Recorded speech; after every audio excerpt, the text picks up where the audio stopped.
Começa agora o Top 10. Top 10. Top 10. Todas as semanas com os melhores, com os maiores, Com as menores, com as piores, com as mais bizarras. Curiosidades.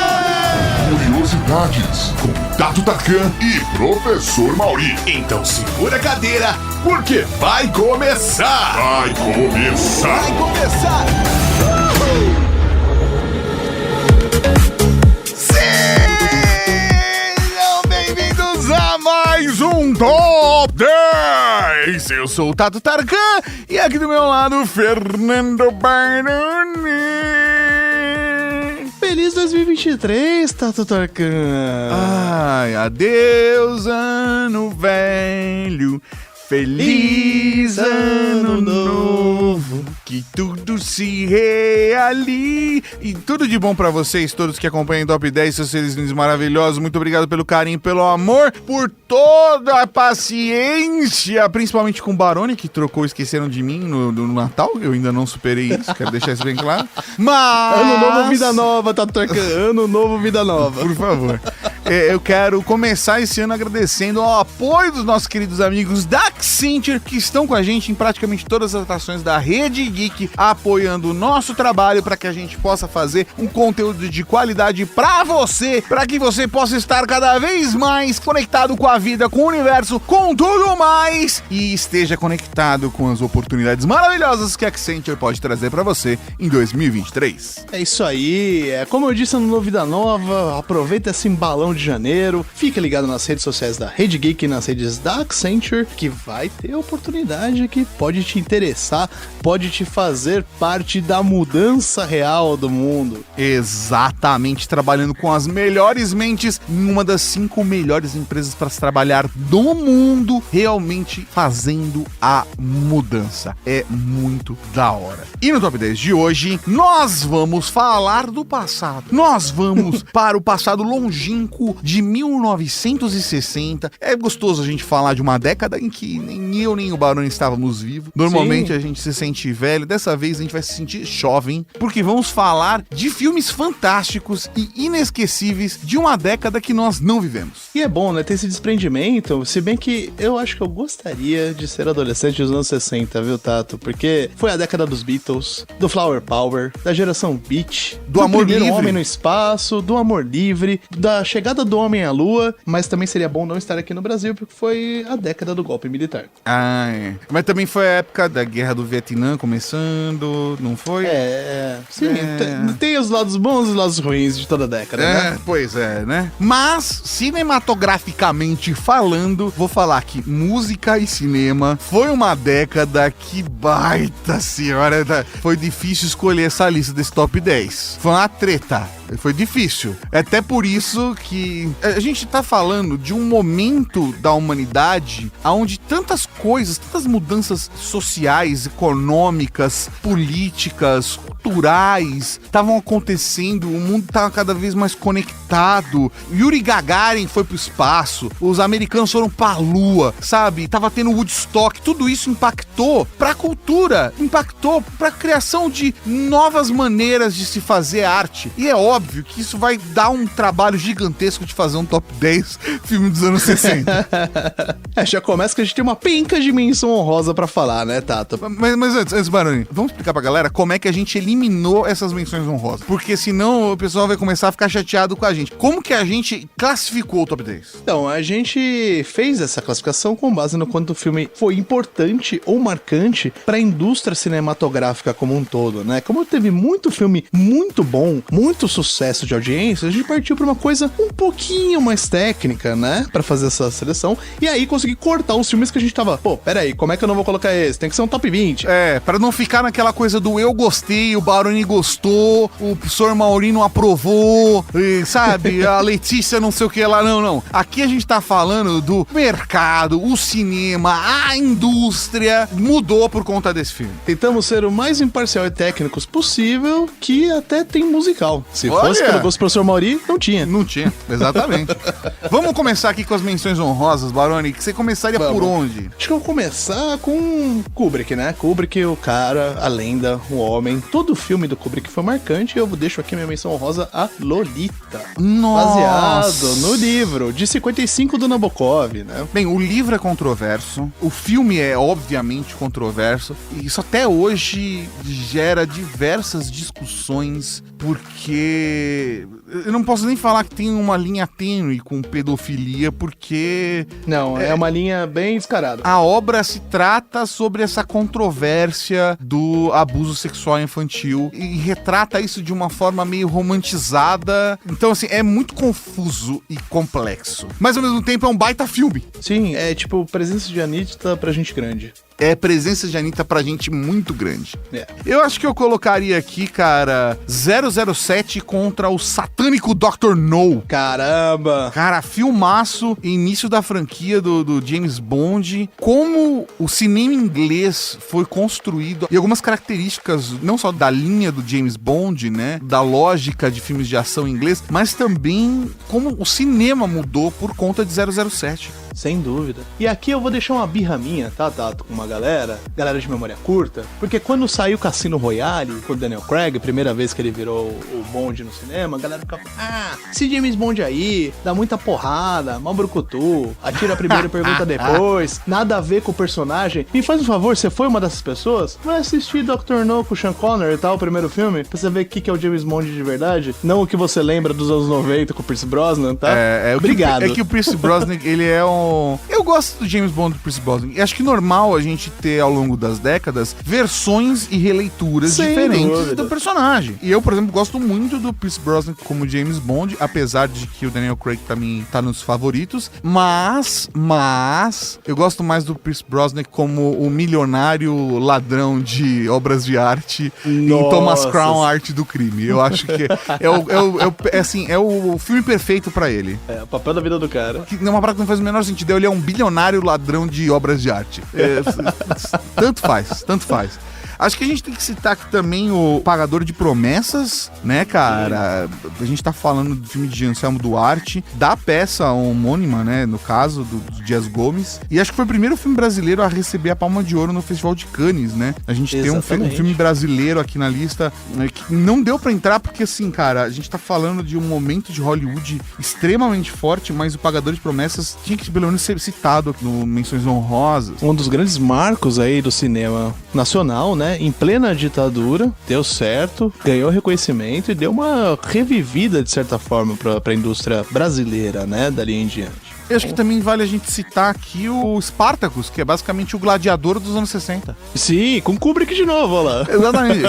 Você gostou de Gladiador? Assista Spartacus. E eu não lembro... Ah, sim, porra, The Office. Eu tô cheio das referências de The Office quando eu gravo Top 10 com você, Tato. Putz, cara.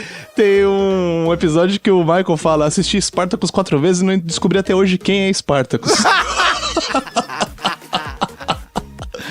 Ai, que tem aquela cena memorável do filme, né? Porque Baroni, o Baroni, antes de qualquer coisa, antes de trabalhar na Rede Geek, sempre foi meu amigo, assim, tem um carinho gigante pelo Baroni. E eu falei pro Baroni, que antes de chamar ele pra trabalhar na Rede Geek, que eu tinha muito medo de virar o Michael Scott. E eu sempre falei isso pro Baroni, eu tenho muito medo de virar o Michael. Se eu tiver um momento Michael Scott, me avisa. E eu acho que isso ficou grudado na tua cabeça, cara. Pode ser, cara, pode ser.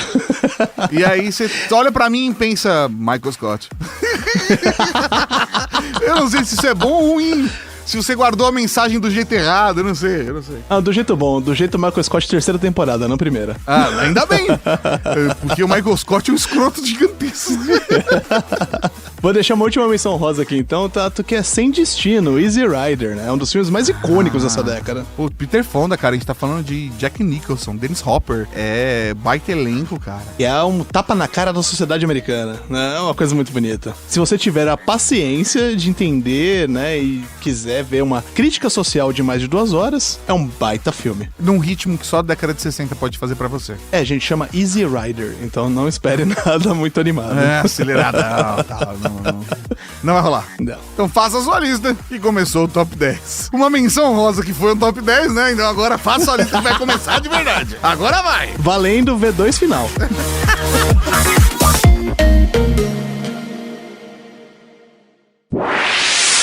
10. Na 10ª colocação, O Bebê de Rosemary. Putz, cara, abrindo com chave de ouro, hein? É um filme que redefiniu o gênero de terror na década de 60, né, Tato? Escrito e dirigido por Roman Polanski, ótimo diretor, péssimo ser humano, ainda é um clássico absoluto do gênero. Ótimo diretor, péssimo ser humano. Eu acho que isso pode ser dito por vários diretores dessa época, né, cara? Ah, sim, sem dúvida. Não só dessa década, mas assim, na década de 60 especialmente. É, cara, o Kubrick também, né? Todo mundo falava que era um pesadelo trabalhar com o cara, mas pelo menos assim, a escrotice do Kubrick ficava no trabalho, né? A escrotice do Polanski ia um pouco além. Ia muito além, eu acho que Mas a premissa é a seguinte: o jovem casal se muda para um prédio habitado por pessoas estranhas, onde coisas bizarras acontecem. Quando ela engravida, passa a ter estranhas alucinações e vê seu marido se envolver com os vizinhos. Uma seita de bruxas quer que ela dê luz ao filho das trevas.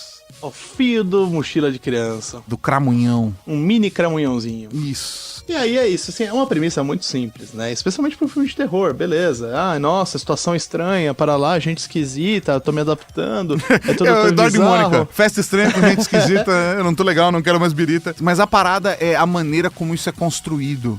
Ela tá numa situação por conta da gravidez, e a gente tem que entender a gravidez pela visão dos anos 60, tá? E ela não só vista pelos olhos dos anos 60, mas também reproduzida, né? Representada por esse olhar dos anos 60. Então ela tá lá fragilizada, o parceiro dela não está apoiando ela e ela tá se vendo numa situação onde ela tá cada vez mais alucinando, perdendo o controle e ela tá sem rede nenhuma de apoio. Isso representa em diversas camadas, não só a questão da fragilidade, isso representa um monte de coisa e o filme é fantástico. É, assim, pensa, se você não viu o Bebê de Rosemary, mas você assistiu, por exemplo, Advogado do Diabo, a situação ruim que a esposa do Keanu Reeves ali no filme passa, depois que eles mudam e ele vira o advogado de sucesso, pensa num filme que é basicamente só aquela parte agoniante. É. Sabe? É meio que isso. Só que o filme todo. É, o negócio te deixa tenso o tempo todo, é super bem construído, sabe? Os ângulos, o jeito que o negócio é levado, alguns diálogos ali, é feito pra te deixar tenso mesmo, te deixar com o pé atrás, o que vai acontecer, até a revelação final no filme. Não, aí não fala, tem que assistir. 9. Na 9ª colocação, Supercalifragilístico, estou falando de Mary Poppins. A spoonful of sugar makes the medicine go down. Medicine go down, medicine go down. O favorito do professor Mauri, musicais. E um clássico com Julie Andrews. Cara, Mary Poppins é, assim, inesquecível. Já falando de um filme que é inspirado numa série de livros da autora, atriz e jornalista australiana P.L. Travers. E tudo isso é juntado em um longa-metragem inesquecível que tem cenas de live action misturada com animação, tem cenas de fantasia, tem cenas de musical, tem de tudo. Esse filme, ele é uma revolução tecnológica aplicada num musical de uma forma inesquecível e tem uma construção de apresentação do filme muito boa. As músicas são excepcionais. O filme basicamente entrega tudo, do início ao fim. E assim, eu acho que a gente não precisa falar todos os detalhes do que acontece no filme, mas basicamente é isso. É Londres, 1910, tem um banqueiro super sério, sisudo, que tem uma série de filhos. Os filhos tocam terror nas babás. As babás nunca duram, até o momento que elas não são o que as crianças querem. Eles querem ser crianças, né? E tem uma conexão ali emocional, afetiva, até que, chega uma hora que a madrasta vai fazer um anúncio, daí rasga o papel sai voando e acha a Mary Poppins no céu, que ela é essa babá mágica, surreal, super fragilish inglesa mágica, é uma inglesa mágica com guarda-chuvinha que voa, e é isso, ela vai ali, ela se insere naquele ambiente e vai mudando a vida de todo mundo, não só das crianças, como do pai e da madrasta, né? Pra mostrar a importância das crianças para o pai e a importância do pai para as crianças e essa relação toda. A cena dos limpadores de chaminé com os pinguins é espetacular. Cara, isso reverberou depois, sei lá, em Cilada pra Roger Rabbit, sabe? Em outros filmes que hoje é uma coisa super normal, que a gente viu, sei lá, no filme do Tic Teco, mas que a maneira como foi feita no Mary Poppins foi mágico pra sua época. Uma revolução de chroma key também, né? Cara, os primeiros usos bons, né, de chroma foram nessa época. A gente tem que lembrar que Chaves foi feito depois de Mary Poppins, né? Só pra você ter uma perspectiva. Então, cara, assista Mary Poppins, tá lá disponível no Disney Plus, não tô ganhando nada pra falar isso, e você com certeza vai ter momentos mágicos aí pra começar o seu 2023, com músicas maravilhosas na cabeça, super fragilista especial e doces, fala 3 vezes bem rápido. E depois assiste o filme novo. Qual filme novo? Saiu Mary Poppins recentemente, cara. Não, para! Você não viu isso, sério? Não! É o retorno de Mary Poppins, cara. Saiu em 2018, com a Emily Blunt fazendo a Mary Poppins e o Lin-Manuel Miranda fazendo o Jack. E é bom? Eu não vi. Eu mesmo estou falando, a pessoa vai, assiste e conta pra gente. Ah, então tá bom. Você vai ser nossa cobaia. Estamos aguardando o seu e-mail. 8. Na oitava colocação, Doutor Fantástico, ou Como Aprendi a Amar a Bomba. Vamos lá, não tem nada a ver com Doutor Estranho. Não tem nada a ver. Não tem nada a ver com nenhum filme da Marvel. Não é o Quarteto Fantástico dos anos 60. Não é mistura. Isso. A gente tá falando de uma obra do Stanley Kubrick. Não tem nada a ver com Marvel. Pois é, que assim, você podia até, quando a gente tava lendo as menções honrosas, falar, pô, só tem filme do Kubrick na menção honrosa? Não, calma, meu querido. Tem também no top 10.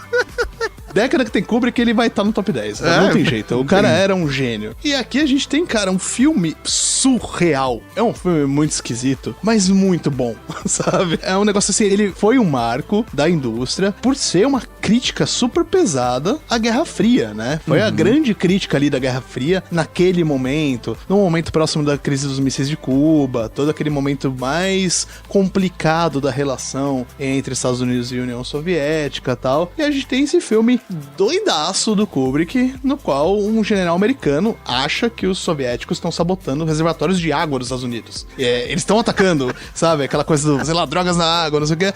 E ele resolve fazer um ataque anticomunista bombardeando a União Soviética. Nossa, cara. E aí, cai comunicação, né? Fica aquela coisa horrível, aquela tensão, ninguém consegue falar com o outro pra entender o que tá acontecendo, o que é pra fazer, aquela coisa da hierarquia militar travada e tal. E tem um cara, esse cara é o único que tem os códigos pra parar as bombas e impedir uma hecatombe nuclear de acontecer, porque o lançamento vai rolar, entendeu? Tá programado, tanto na Rússia, lá na União Soviética, quanto nos Estados Unidos. E aí vai passando desse cara isolado, daí rola uns ataques de metralhador onde ele tá, e ele fica devolvendo, ele bebe pra caramba. E aí tem um bunker com os grandes generais americanos e um cientista que fez as bombas mais potentes, que é maluco, um alemão radicado, com o presidente, e aquela situação de emergência. E o negócio vai escalando de um jeito assim absurdo até chegar num final mais absurdo ainda. Eu acho que o legal do Doutor Fantástico é representar a humanidade durante a Guerra Fria como se fosse uma visão externa. Do jeito tão maluco, falar, cara, isso não faz sentido. Então, vou mostrar o quanto isso não faz sentido. É insano de fato isso aí, né? É bem isso mesmo. E pra fazer isso, mano, o Kubrick pegou o Peter Sellers, que é um senhor ator absurdo, Sim. monstro da comédia, e deixou ele despirocado. É tipo,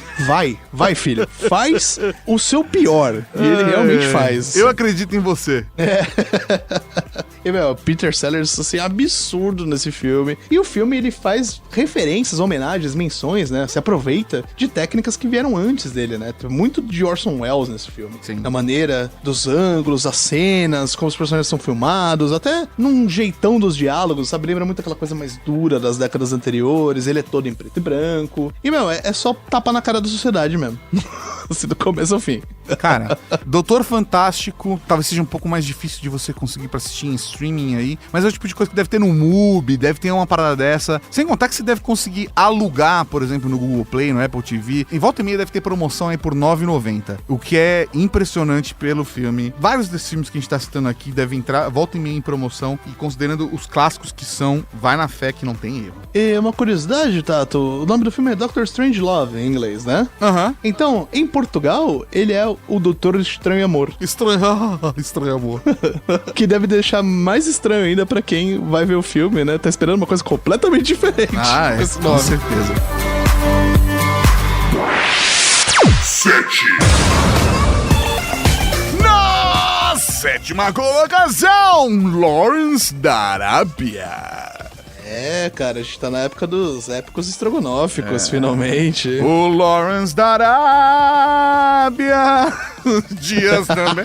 Não tem nada a ver. A gente tá falando aqui dos anos 60, de mostrar um filme épico que foi um sucesso imediato de público, de crítica. Foi selecionado pelo American Film Institute como um dos 10 maiores filmes da história do cinema estadunidense. A gente tá falando de um dos maiores filmes de gênero épico da história. Isso era que era blockbuster na década de 60, entendeu? Eram filmes absurdos, jorrando dinheiro, cenas enormes, cenários sem fim, locações exóticas, 1 milhão de extras fazendo uma cena de uma guerra. Isso era o blockbuster sessentista. É isso aí, cara. É óbvio que a gente olha pro filme hoje e percebe o whitewashing absurdo, apesar de ter ali alguns atores que você fala, ok, são realmente atores que você percebe que são árabes e que tem traços, né, étnicos ali que faz sentido, mas é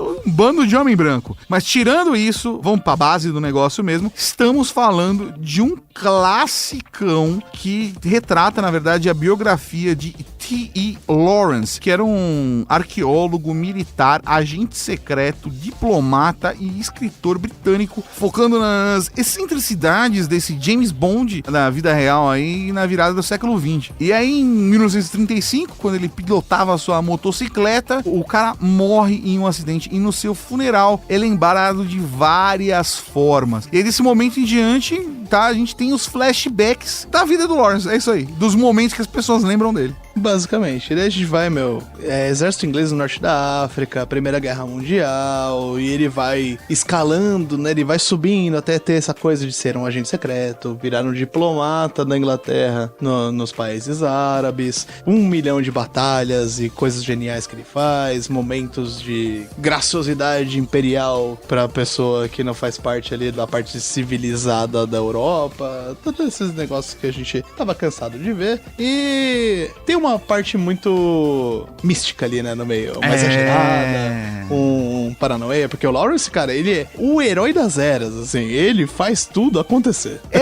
Não, de verdade, o Lawrence da Arábia é o Forrest Gump da década de 60. Isso! Porque o Forrest Gump teve a sua magia, porque o Forrest Gump, ele é o herói improvável. O Lawrence da Arábia, ele é o herói muito provável. Ele é o herói esperado. E aí, inclusive, assim, até você que se questiona, dá pra se questionar assistindo o filme, o quão herói ele realmente é e o quanto as lembranças das pessoas não tá sendo ampliada ali pela imagem dele, porque é muito grandioso. E é um filmaço. É um filmaço.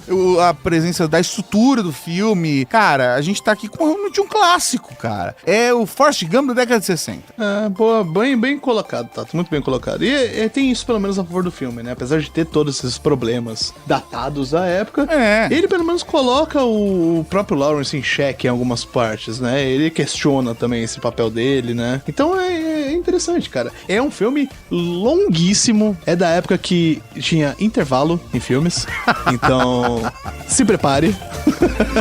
Mas vale a pena assistir. 6.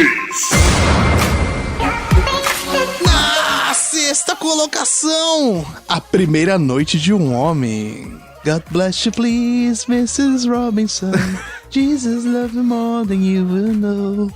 Uou, uou, uou. É, cara, e o mais da hora, assim, da hora de curioso, na verdade, é que essa comédia romântica acabou se tornando um símbolo pra descrever relacionamento entre homens mais jovens e mulheres mais velhas nos Estados Unidos, né? E também foi o início de carreira do Dustin Hoffman, né, cara? Pois é, que já tinha cara de velho desde aquela época, né? Ele era um moleque com cara de velho. Eu era assim quando criança. Desde os 5 anos de idade eu tinha cara de adulto. Mas é isso aí, as mulheres mais velhas, as Papa Anjo dos Estados Unidos, são frequentemente chamadas de Mrs. Robinson até hoje. Graças a esse filme. Se fosse no Brasil, ia se chamar Panela Velha. Não importa se ela é coroa, Panela Velha. Que no caso é o Mrs. Robinson brasileiro. Exatamente. E levemente com tempero fascista. Não sei como não se chamou Panela Velha esse filme aqui, viu, Tato? Porque deve ter sido assim por pouco, era a segunda opção. Particularmente eu prefiro a trilha sonora do original, mas acho que funcionaria também. Mas é que assim, a gente tá falando de um filme velho, um filme antigo, muito atrelado à cultura americana, tanto que virou um marco cultural lá, né? Por isso está aqui na lista. Mas vamos lá, o filme se passa, ele é focado no personagem do Dustin Hoffman, que tava ali no seu início de carreira, ele faz o Benjamin. O Benjamin se forma na faculdade e volta pra casa, né? Lá o pessoal é muito comum ir para outras cidades fazer a faculdade. Ele volta, ele não sabe exatamente o que ele vai fazer depois daquilo ali, né? White people problems, classe média 100%. E aí, é assim, ele tá lá, pá, meio à toa, é verão, é aquele período de férias, né? Que nada meio que acontece nos Estados Unidos mesmo, a não ser que você seja um fudido. Pois é. E aí ele acaba sendo seduzido pela senhora Robinson, que é uma amiga dos seus pais, que vive sozinha, numa casa enorme, que caça. O negócio começa a engrossar quando os pais do Benjamin arranjam um encontro dele com a filha da senhora Robinson.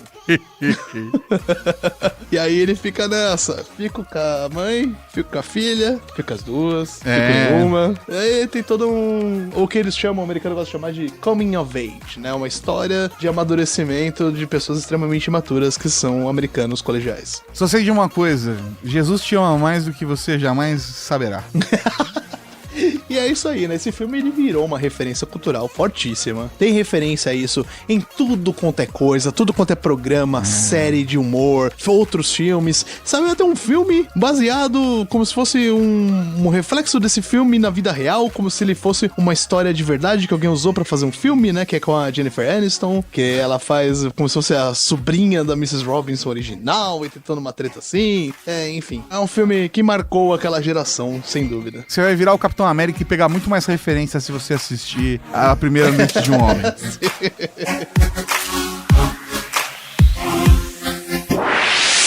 5. Na quinta colocação, A Doce Vida. Estamos falando de Federico Fellini, tá falando de La Dolce Vita. É hora de botar um monóculo. Porra, a gente tá falando de neorrealismo pro simbolismo, a gente tá falando do expressionismo alemão, a gente tá falando de filme noir, a gente tá falando de filme europeu, a gente tá falando de uma crítica à sociedade romana do pós-guerra, retratando uma instituição decadente hedonista marcada pela superficialidade e incomunicabilidade. A gente tá falando num outro nível aqui, cara.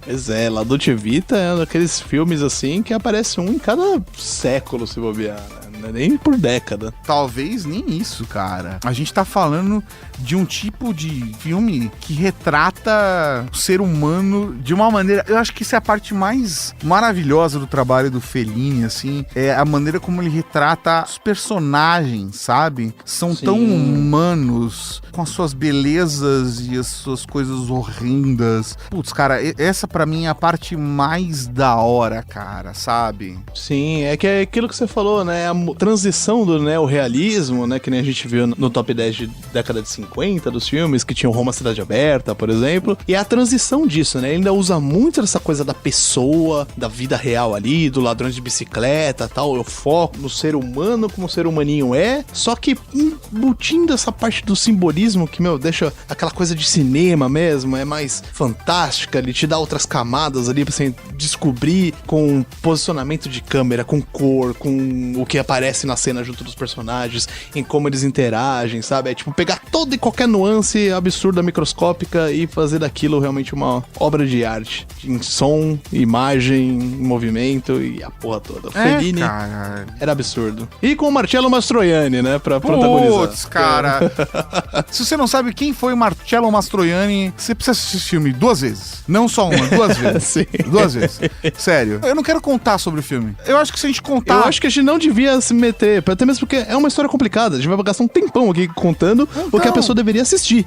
É isso, de verdade. La Dolce Vita é um filme pra se assistir, pra se viver. É uma experiência que você tem que estar disposto a abraçar. E assim, é um dos filmes que até hoje é considerado um dos melhores filmes de todos os tempos. E se você não assistiu, abraça e vai. Só abraça e vai. E ele seguiu aquela tradição de filmes estrangeiros esnobados pelo Oscar, né? Que não levou o Oscar, mas ganhou a Palma de Ouro em Cannes. 4.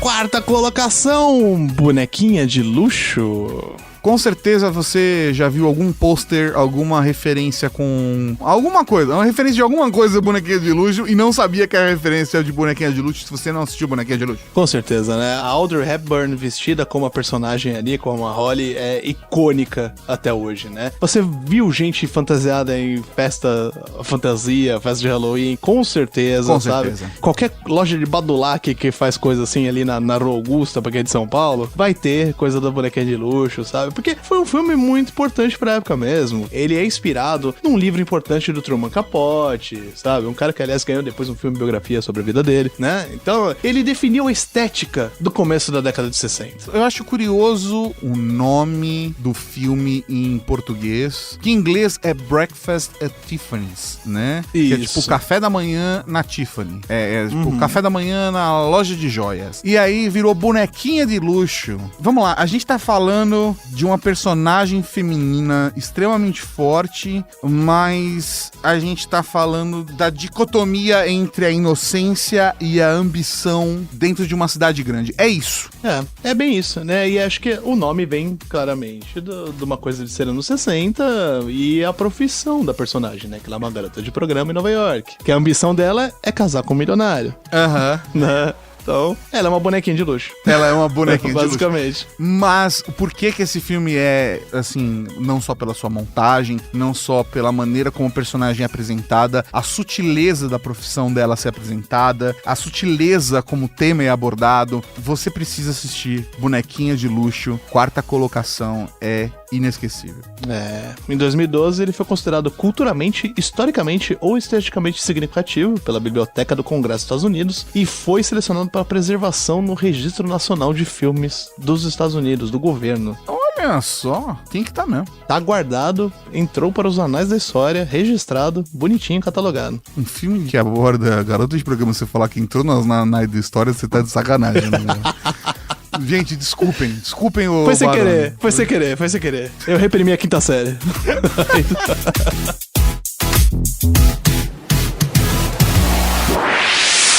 3. A terceira colocação! Sério, gente, eu tô me segurando aqui, porque se a gente começar a desembestar qualquer um desses filmes, se a gente desembestar a falar, a gente podia falar 1h30 de cada um deles. Noviça Rebelde. Cara, ainda bem que eu não tô gravando com o Mauri, tô gravando com o Barone, mais um musical. Pois é. Um musical inesquecível, é um musical icônico, é um musical representativo de diversas maneiras, é um filme que se passa na década de 30 na Áustria, no meio do pesadelo nazista, prestes a se instaurar no país, e a gente tem o contraste disso com a mente da noviça, da Julie Andrews, né? E das músicas do filme. É isso, cara. Assista. Basicamente. Cara, é fantástico. Quero dizer que eu já fui pra Salzburg. Eu estive presente fisicamente em alguns dos lugares onde foi filmado esse filme. Filmado o filme é óbvio, né? Onde foram capturadas imagens para esse filme. Estive em lugares dos cenários ali, da fonte de água, sabe? Putz, cara, esse é muito bonito, é muito marcante. E eu me lembro de estar assistindo ele no interior de São Paulo, na TV aberta, na década de 80. Isso aí passou e ainda passa, né? A exaustão em canais de TV paga, pública. O tempo todo tá passando isso aí. E vale Vale também a curiosidade se você quiser saber qual era a cara de Christopher Plummer, o grande finado Christopher Plummer, como que era a cara dele quando era jovenzinho, que ele faz o Capitão Von Trapp. É verdade, é verdade. Olha, a gente tá falando de um filme que em 66 levou o Oscar de melhor filme, melhor diretor, melhor montagem, melhor som, melhor trilha sonora e que também foi indicado, tá? Fora os 5 que levou, foi indicado pra o de melhor atriz coadjuvante, melhor fotografia, melhor direção de arte, melhor figurino. É um filmaço. A gente tá falando de, no meio da década de 60, um filme que ganhou 5 Oscars. Não é, eu sei que não é esse plural, mas fica muito mais divertido quando você fala desse jeito. 5 Oscars. 5 Kikitos. Ganhou 5 Kikitos. Caramba, é um absurdo. É isso, gente. Se você já tem o hábito de pegar só os filmes que foi mais indicado de cada ano pra ver do Oscar, faz isso com esses das décadas passadas também. Só vai ver filmão. Olha um aí pra você. 2.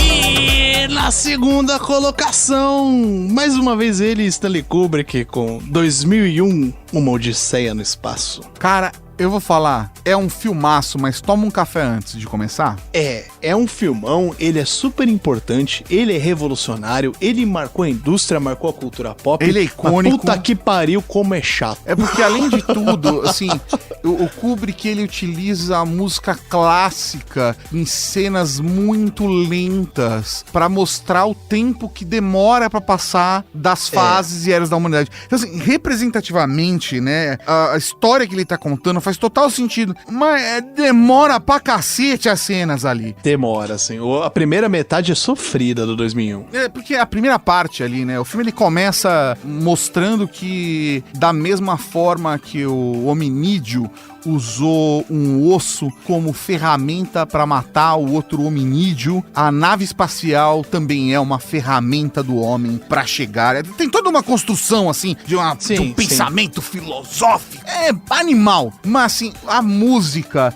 do osso girando, são 3 minutos de tela do osso girando até se transformar numa nave espacial. E isso eu não tô te dando spoiler nenhum, gente. São só os primeiros 40 minutos do filme, porque são os 40 minutos do osso girando. É um filmaço pra você assistir, cheio de tudo quanto tipo de conteúdo que vai ser referência pra você pro resto da sua vida. É um filmaço. Mas, assim, você tem que tomar café e ser forte, porque o ritmo dele é proposital. É proposital. Até você chegar no Hall 9000, putz, ou você assiste que nem fosse uma temporada. Fala assim, tô assistindo a primeira temporada de 2001, Odisseia no Espaço. Você acabou onde? Acabei no osso girando. É isso, entendeu? Vai nessa, assiste um episódio de 30 minutos, você consegue acordar. É isso. Mas filmaço. Filmaço. Levou 4 Oscars. Melhores efeitos visuais, melhor direção, melhor roteiro original e melhor direção de arte. E aí você faz o seguinte, manda um áudio pra gente no WhatsApp falando seu nome, idade, cidade e ocupação no número 11 98765 6950, depois de assistir esse filme, falando o que você acha do bebê gigante. Só isso. Recapitulando. E pra você que está embasbacada com tantos filmes fantásticos que até se esqueceu de onde começamos, fique tranquilos porque nós temos o Recapitulando. 10. Na 10ª colocação, o terror horrível feito por uma pessoa horrível, O Bebê de Rosemary.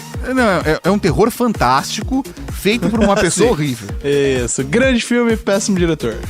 Como pessoa, é um bom diretor também. 9. Na 9ª colocação, Mary Poppins, uma revolução do cinema. 8. Na 8ª colocação, a grande crítica à Guerra Fria e todas essas coisas que o soldadinho faz por aí, Doutor Fantástico. Não tem nada a ver com a Marvel. É decepcionante às vezes. Decepcionante. 7. Na 7ª colocação, Lawrence da Arábia, o Forrest Gump da década de 60. 6. Na 6ª colocação, Panela Velha, quer dizer, A Primeira Noite de um Homem. 5. Na 5ª colocação, La Dolce Vita de Federico Fellini. Só assiste, só vai. 4. Na 4ª colocação, Bonequinha de Luxo. Pra entrar nos anais da história. 3. Na terceira colocação de Sound of Music, A Noviça Rebelde. 2. Na segunda colocação, 2001, Uma Odisseia no Espaço. Prepara a jarra de café e vai.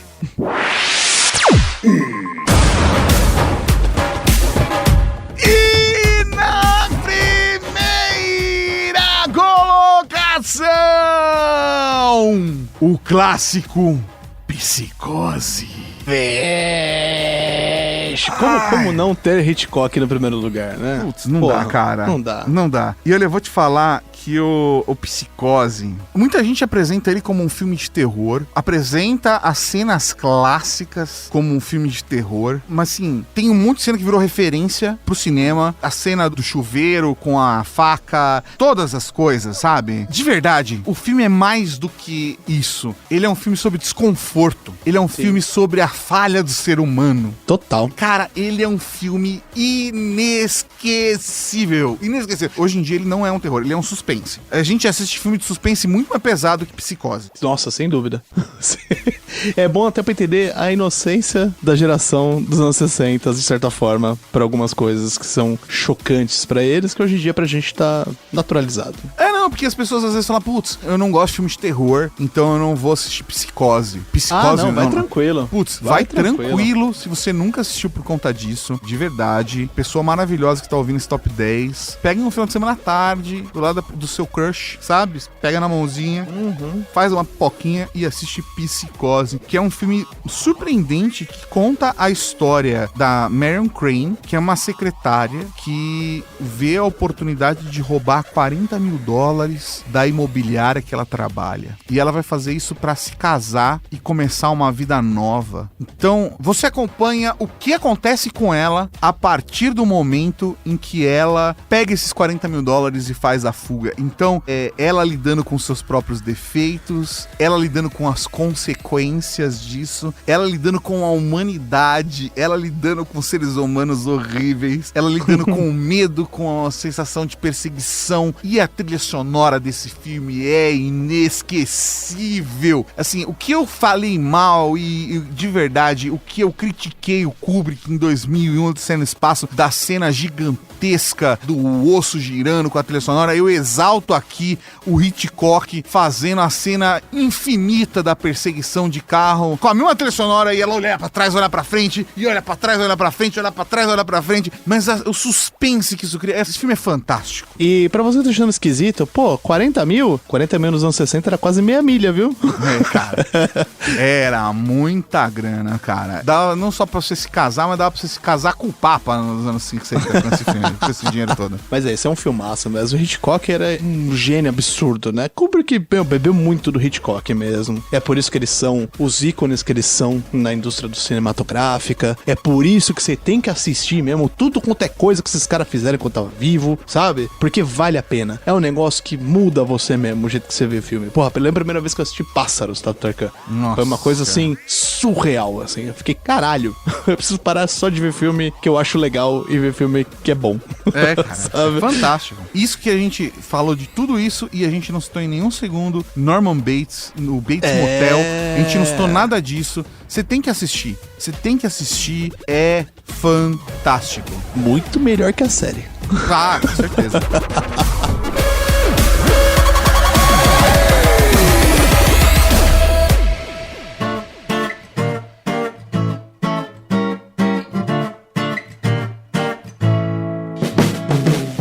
E aí, você gostou desse podcast? Compartilhe e ajude a Podosfera a crescer. Ah, e não vai esquecer também de contribuir enviando a sua sugestão de pauta ou comentário em áudio pelo WhatsApp 11 98765 6950. E é importante dizer o seu nome e de onde está falando. O seu feedback vai poder aparecer aqui no nosso programa de sábado, o Serviço de Atendimento à Cavalaria. Esse episódio foi realizado graças ao apoio de outros ouvintes que nem você. Para saber como apoiar nosso trabalho também, acesse redegeek.com.br/apoio. A direção e a apresentação são do Tato Tarkan e do Fernando Baroni. A produção é da Laura Canteiras e da Letícia Martim. A pauta e pesquisa da Lilian Martins e do Fernando Baroni. Arte Didi Tardelli. E a edição divina de São Eduardo. Conheça todos os nossos podcasts procurando Rede Geek em seu agregador favorito ou em redegeek.com.br.